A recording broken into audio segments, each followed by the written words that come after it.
What's going on, y'all? It's your boy Big Stacks Porzingis, Pee Wee the Plug, 1/4 through the wire, #1 Knicks fan in the world, aka Mr. Know-It-All, and we back with the second episode of Coach P. First and foremost, I want to give a shout out to everybody that asked questions and supported the first episode. It was real successful in my eyes. A lot of people gave positive feedback and told me how excited they was about the series. This series is something that's going to slowly and gradually build. The more and more people we get involved, the bigger and better it will become. I'm happy with the turnout with the first episode. I understand that the season hasn't started for a lot of people, so a lot of the questions right now are kind of vague, simple, and plain. But I'm a firm believer that once the season begins and a lot of people, find out their roles, a lot of people, run into adversity and have different situations and circumstances start to develop in their season, the more detailed and specific the questions will become. And that's when it's better. It's better when guys have real stories or real situations and I can give positive feedback, negative feedback, give advice, and we can all talk about it together. And that's when it becomes exciting. This episode, I personally believe the questions are a little bit more better just because they're a little detailed and tailored specifically for certain people that's asking. But I think the first episode, we had good questions to start the series. But like I said, the more and more deeper we begin to get in the seasons for everybody, the better and more specific the questions will become, and that's when the series will get better. But yeah, like I said, thank y'all for everybody that came and tuned in to episode 1, everybody that was a part of that episode, everybody that's a part of this episode. I truly appreciate it, and I think we started something special. But to start this episode off, I got a question from my guy Amon Castles. Shout out to Mr. Castles. I hope I'm saying that name right. I always feel like I'm saying it wrong, even though I'm saying it right. I never know, so please let me know if I'm saying it right. But his question is, what amount of practice per day would you recommend if you want to be a quality varsity player? To be honest with you, I don't know if there's ever going to be, a proper amount of time to practice. I just think that you have to make sure when you are practicing, however much time you're spending in the gym, you make sure that you're getting the most out of it. If you're only able to spend, 30 minutes to an hour, you got to make sure that you're taking advantage of that 30 minutes. You don't want to be in there lollygagging or poo-putting around. You want to make sure you're getting in there, putting in game type speed into every drill or everything that you're doing, and really going hard, really working on things. A lot of guys go in the gym and they kind of just play around. They go in there with no method. They go in there with no strategy, no plan. They kind of just go and just shoot or just play basketball. And sometimes that's fine, but when you're trying to really get better in specific areas and specific part of your game, sometimes you got to go in. Not sometimes, excuse me. Most of the time, you have to go in the gym with a certain agenda. If you know that you're a guard, but your handle isn't, as good as it should be for a guard. Guards are going to face press. Presses. Guards have to bring the ball up and be able to see and read what the defense is doing, whether they're in a 2-3 zone, whether they're in a full court press, whether it's a press going into a zone, man to man, if it's a boxing, whatever type of defense that's being played, the point guard has to recognize that, and he has to be able to get the team in order. Once he figures it out, he has to be able to dribble into the offense. So if your handle isn't right, or you're not confident enough in your handle, you need to then go into the gym and say, okay, I'm going just to work on my handles. I'm going and I'm going to dribble. Like, I'm going to work on this. I'm going to work on that. Your right hand may be crispy. Maybe you need to work on your left hand. So you go in there and you just simply working on your left hand. When you go into the gym with different agendas, I feel like it don't matter how much time you have, you'll just have a better workout in general. So, I never want to, especially when we're talking about young people, balancing school, personal life, family, and then sports and, extracurricular activities. You never want to put too much of a burden or pressure that you have to be practicing 2 hours a day, or every time you practice it needs to be 6 hours. That's a lot of pressure for a kid. Everybody's trying to balance so much in life, especially kids, in my personal, belief, school, sports, family, and all the stuff I just mentioned. So I never want to try to put a time, and sometimes you don't have the time to do it. Sometimes you may only be able to get in the gym for an hour. So, I don't want you to feel like just because you were in there for an hour or 45 minutes, it feels like it's a fail, or you looking at the clock like, oh man, it needs to be 2 hours, because then it's just not even real. You want to get in there for however many minutes or hours you're in there, you just want to make sure that you're getting the best out of it. You want to make sure you're going hard, going game speed, so then when the actual game comes, it's no different than what you were practicing. So, you know, that's really my answer. You know, is to make sure whether it's an hour, 30 minutes, 20 minutes, you just make sure you go hard and make the most of it. You know, never try to put yourself into a time where it's like, oh, I gotta go 2 hours every day. Like, nah, don't, you know, just make sure when you do go, you make the most of it. Some days it's gonna be 30 minutes, some days it's gonna be 3 hours, you know, but go game speed, give it your all, and actually go into the gym with a plan, an agenda, and attack it head first and make the most of it. The second question comes from Matthew Weber. He asks, didn't make the JV last year as a freshman, and I've been grinding since then, and now I got tryouts next month. Any advice heading into tryouts? My advice for tryouts is always simple. First of all, Matthew, I hope because you didn't make it last year, you have a big chip on your shoulder. You know, you're really coming there on edge. You have something to prove. You know, you want to let people know that you're here for real and that you can play. So that's number one. You got to come in with a killer type mentality. You know, you should be offended that you didn't make the team. That should have left a bad taste in your mouth. So now you coming in, you know, feeling like you got something to prove. But I think the most vital and important thing with tryouts, no matter what sport you're playing, is that you want to showcase your strengths throughout the whole tryout. You know, so when it's time to run up and down and you know, scrimmage and things like that, stay away from doing things that you can't do, because it's a tryout. You're trying to impress. So when you're trying to impress somebody, you should only be trying to really showcase your strengths. So if you're the best defender there, or defense is your best trait, you want to make sure you look out or point out the best offensive player in the gym, and you want to guard him.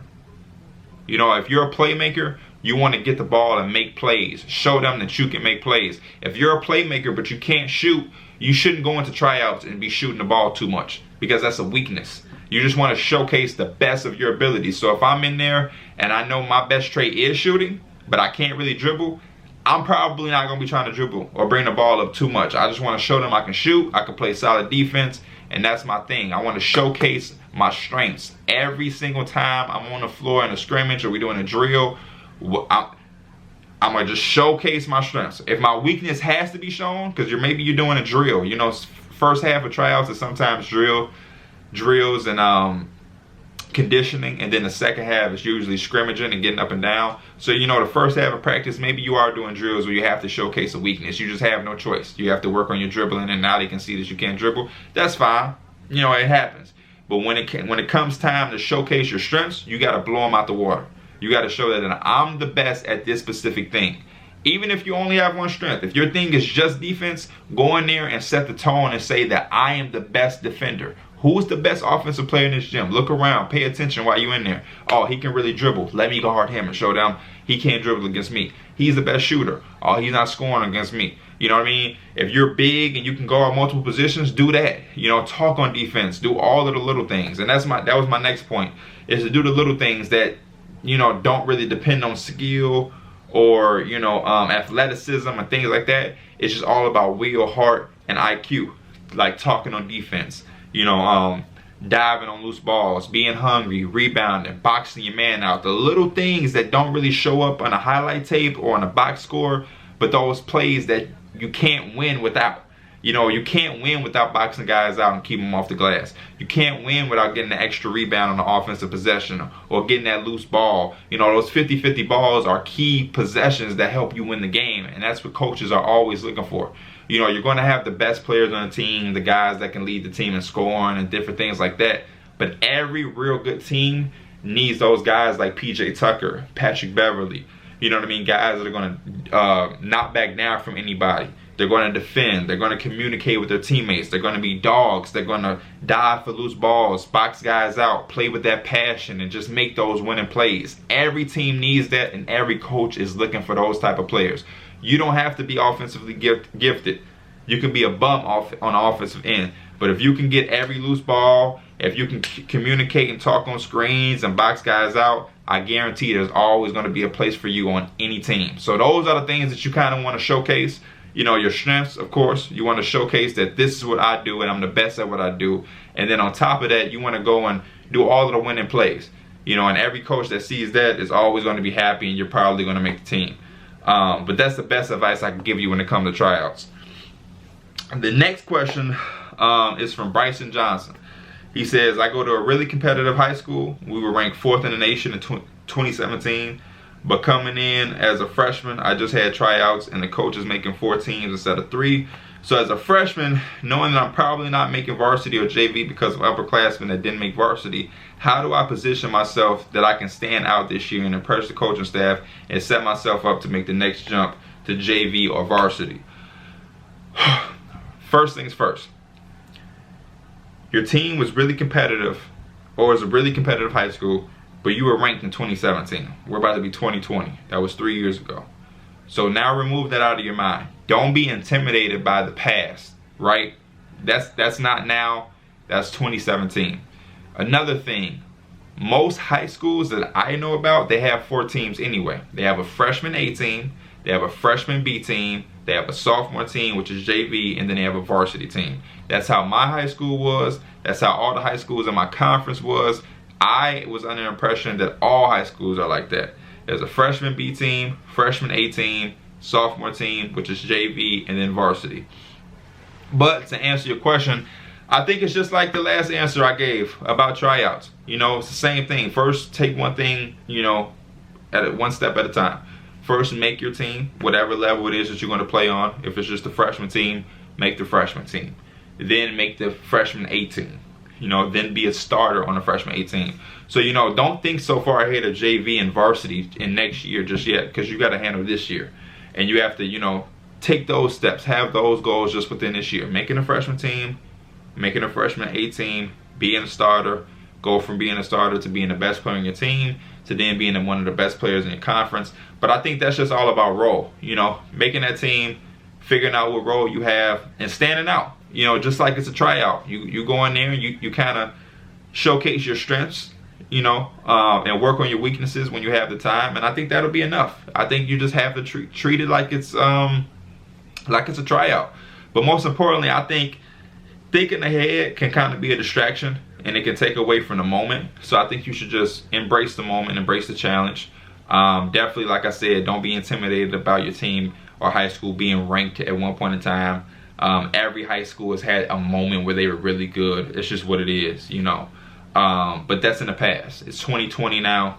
It's a new team, new school, new players. So throw that out of the window. Don't even let that be in your conscience. And then, like I said, take everything one step at a time. You know, you have to worry about the present. You making JV and what you do next year or whatever, that'll happen when it comes. But right now, if you're not focusing on the task at hand, which is making sure you have the best season this year and being as best you can be for this moment, then you're never going to even get to the point where you're worrying about JV or varsity. You know, control what you can control. You can't control what'll be there next year. You know, you never know. Coaches get fired, and now whatever you did last year didn't even matter. You know, so focus on this year. Set yourself goals for this year. Like I said, make the team. Be on the freshman A team. Be a starter. Then be the best player. Be the best player in the conference. And then, you know, boom, boom, boom, boom, boom. But I just think you have to play good basketball. Whatever your role is for the team, be the best player you can be in that role. And then also showing leadership. Because when you talk about JV and varsity, you know, that's when it begins to showcase, or that's when it begins to matter, when you have leaders and you have, you know, guys that are leading by example or vocally leading and different things like that. The play and competition gets higher, and you need guys that can be able to carry guys, not even in the sense of dropping 40, but you know, there's going to be stretches where teams lose. You're going to lose a streak. Who can be that guy on the team that can huddle the guys up on their own without the coach and say, hey, we still got this. We still, you know, who can keep the locker room together when you lose 3 in a row, or if you're down double digits going into the fourth quarter, who can be that guy to give the team a speech and to be that leader to keep the morale and spirits high. You know, coaches are watching every single thing, especially when you're in high school, because again, there's always going to be guys that can come in and make a jump. Just because you're going into your senior year doesn't guarantee that you're going to be a starter. Just because you're going into your junior year doesn't guarantee that you're going to have a place on a varsity team, because there could be a freshman that comes in and he can be really, really good. There could be a sophomore guy who grows 4 or 5 inches over the summer, and now he's 6'5", and he comes for your spot. So, you know, you got to just have that hungry mentality. that nothing's given, everything is earned, and stay focused and just take it one step at a time, and everything will fall in place. You know, I'm a believer that nothing, you know, everything happens for a reason. You know, there is no mistakes. God makes no mistakes. So there's a reason for you to go to a competitive high school. There's a reason that you're going to have to compete and battle to make JV or varsity and to make that jump. I am proud and happy that you're stepping back and looking at your situation and looking at it like, I need to make that jump. But I also want you to, you know, be able to slow it down a little bit and just worry about the task and the agenda on hand for you in the moment. The next question is from John Mendez. He says, how do you earn respect in touches and pickup games when not being given opportunity? This is tough.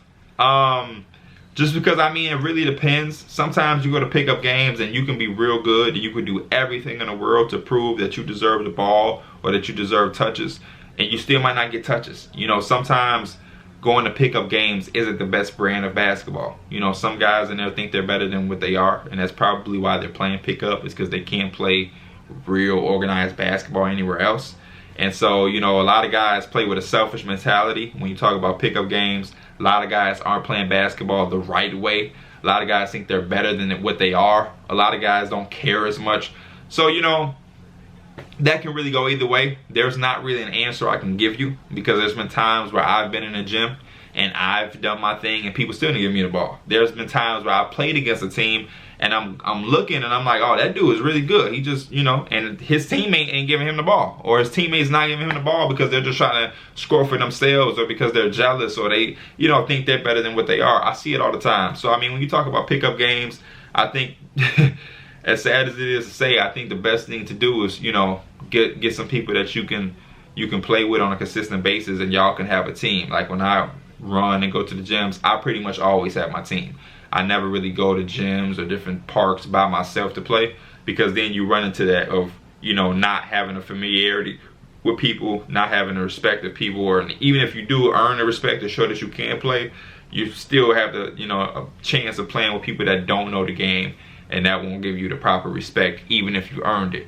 So, you know, I go to the gym, I play with my through the wire guys. We all know each other. We all play with each other, all unselfish, and different things like that. But yeah, that's a tough one, because sometimes it really doesn't matter what you do. Sadly, you can really be on fire. You could be perfect from the field and people just still won't give you the ball. That's why I encourage, you know, play as much organized basketball if you can. Go out and play at a YMCA league, play for your local school, different things like that. You know, be around players that care about the game just as much as you do. Because if you go in and play pickup games at a park or a local gym and guys don't really give a damn, then they're probably not going to give you the ball. You know, they really don't care. There's nothing that they're really playing for. They're probably not really that good anyway. So that's one thing that I can tell you, is just play with people who are on the same talent level of you as you, and then play with people who care about the game just as much as you do, and you'll probably have a better time playing basketball. But that's just the gift and curse of playing pickup basketball. And then next question is from Money Makai. He says, P, I need basketball more than you can understand. 7th, 8th grade year, politics kept me off the team. I found out I had cancer. I'm free now. Congratulations, Makai. I lost my grandma on Sunday. Sorry to hear that. Condolences. I was running a game at my gym and I heard a snap, and now I have a sprained ankle. I'm a freshman. I'm 14. I'm 5'9" and a half, and I'm 178 pounds. I lock up on D, and my specialty is three-point shooting with great eyes for playmaking, but my dribbling is inconsistent, but I find myself playing up or down to my competition. Are there any pointers you can give me to be ready for tryouts at a new school in November? It's the same thing as I said earlier about the other question with tryouts.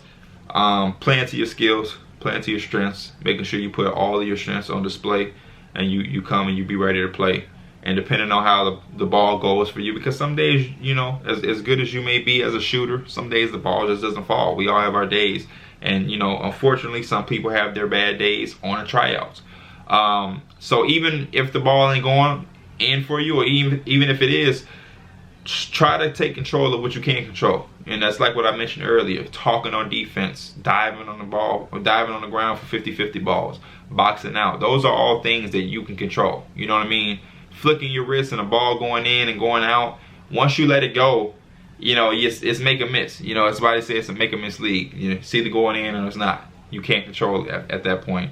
But you can control the little things and the winning plays. So I just going to keep saying that. Display all of your strengths and just try to make as many winning plays as you can, and then show effort, show heart, show that you care, show that you have a passion, that you want to be there and that you want to be a part of the team. So when you're doing conditioning and you're running suicides, or you know, anything, any workout or whatever, try to lead the pack, try to be in first. You know, just give it your all and put it all out there, so that you know at the end of the day you did everything that you could to make that team. As far as playing down at a level of competition, we all have done it. You know, it happens to all of us at different times. But I think whenever you, what helped me personally, is any time that I felt like I'm playing with people that aren't necessarily on my level of competition, or it might be too easy, I find a way to make it hard for me. I find a way to make it challenging. So like, you say your dribbling, it really isn't consistent as you would like. You would like your dribbling to get better. So if you're playing against weaker competition, you feel like you know you have a large gap over those people, then you try to dribble the ball more, put the ball in your hands more, do some things that make you uncomfortable. You know, like me, I'm 6'4", so sometimes I may go to the gym and I may be playing against guys that are smaller, or I might have a big size gap over. And what I would try to do is I won't lay the ball up. I won't attack. You know, I'll try to make it harder, because if I just go to the hole every time, I'm unstoppable and I'm not getting better, because there's nobody my size. So I try to shoot jump shots the whole game. You know, there's been times where we've been with Through the Wire and a group of our friends, and I've been the tallest person there. So I'll just shoot jumpers all the time. Like, it's been times D Mills wasn't there and I'm the only guy that's 6 foot or taller. And instead of me just going up over them for layups every time, I'll just shoot all jumpers, challenge myself. There's been times when I've been at the gym with my friends and, you know, teams are uneven. Put me on a team that doesn't have as much talent, or the team that's smaller, just so I can try to, you know, make guys better, or you know, have to step my game up. There's always different challenges you can give yourself in the midst of any game, with any competition, to make it harder and to push yourself to work on something that may be a weakness or that could be better. And I just think you have to mentally do that to yourself. You know, any way that you can challenge yourself, do it. You know, even if you're not playing with people that's on your level, you could be way better than those people. But you know, okay, I'm gonna only do left hand layups this game. I'm gonna only work from the post. I'm gonna only shoot off the dribble. You know, I'm gonna only shoot from this far. I'm gonna only shoot threes. Different things. You know what I mean? I'm gonna only pass. I'm gonna try to get 5 assists. You know what I mean? That type of thing. I'm gonna lock up my guy. You know, anything that can challenge you, do that. And that'll keep you engaged. That'll keep you, you know, keep you from playing back or playing down in the competition, and try to give yourself a challenge. And then last but not least, we got a question from an account by the name of D Rose. And it says, my only question is how you could help us out unless you've been in these situations yourself. For me personally, I get the question, but I feel like it's real ignorant. Personally, just because you don't really have to be in a situation to give advice. But my background, because I even see it, somebody replied and told this guy that I hooped, and he said, yeah, but at what level, or something about what level I played at. First and foremost, you don't know what level I played at. You don't know anything about me and my basketball career. That's number one. But for my background information, I have a cousin that plays for the Phoenix Suns. My younger brother isn't even 13 yet and has received scholarship offers. One of the top players in our state already. He's not even a teenager yet. My dad is known around the Chicagoland area as one of the best guards to ever play in the city. And I've been head to head with some of the pros in the league right now. But I'm not here to talk up myself. I'm obviously not in the NBA. I didn't play at Duke. I wasn't a McDonald All-American. But one thing that I do know is the game of basketball. You know, basketball isn't something that I have to go through every single situation to be able to lend you advice. You know, to me, that's just very ignorant, and that's very, you know, dumb and illiterate. A literate point of view to have, because Michael Jordan's trainer didn't do all of the shit Michael Jordan did. So what validated him to train Michael Jordan? Kobe Bryant's trainer didn't do the shit Kobe Bryant did. So what validated him to be Michael Jordan's trainer? I mean, to be Kobe Bryant's trainer. You look at videos on YouTube right now. You know, Rico Hines has runs all summer long with pro athletes. Rico Hines hasn't done shit that James Harden has done. But James Harden comes and work out with Rico Hines. You know what I'm saying? Pascal Siakam, you know, working out with Rico Hines and working out with Phil Handy. These are guys, some of the best talent developers in the entire NBA. Are developing superstars. And you don't know who these guys aren't MVPs. Rico Hines does not have an MVP, but James Harden is coming to work with him. Rico Hines doesn't have a most improved player award, but Pascal Siakam is coming to work with him. You know, Tim Grover, Michael Jordan's trainer. He doesn't have 6 rings, wasn't an MVP in the NBA, but Michael Jordan was coming to get trained by him. So, you know, I just think that that's a very ignorant, youthful mindset and thing to say. And again, you know, to wrap this up, I'm just here to lend my advice, to lend all of the knowledge that I know for the people that want to take it. If you don't want to use my advice, if you don't care about the things that I'm saying, you don't have to. I've never tried to force anybody to be here. This is something that even at the beginning of the video I said it's real smaller right now. It's going to continue to build gradually and slowly and develop into something. But I'm just taking time out of my day to lend all the knowledge I can to people that want to help it, so that my supporters and fans can be the best players that they intend to be. So if there's anything that I can do, say, or contribute to them becoming the best players that they want to be, I'm going to create a platform and an opportunity for them to grow as people, players, and whoever they want to be. You know, people show me support, so this is my way to send it back and try to help in any way that I can. I appreciate everybody that participated, that submitted questions, everybody who's watched. Again, if you have questions for the next episode, leave them in the comments. If you're new, subscribe, leave a like. And I appreciate all of y'all and all the support, all of my day ones. This is going to be something that we're going to look back on and be like, wow, this Coach P shit really turned into something. But I thank y'all once again. Coach P, live from NYC. I'm out.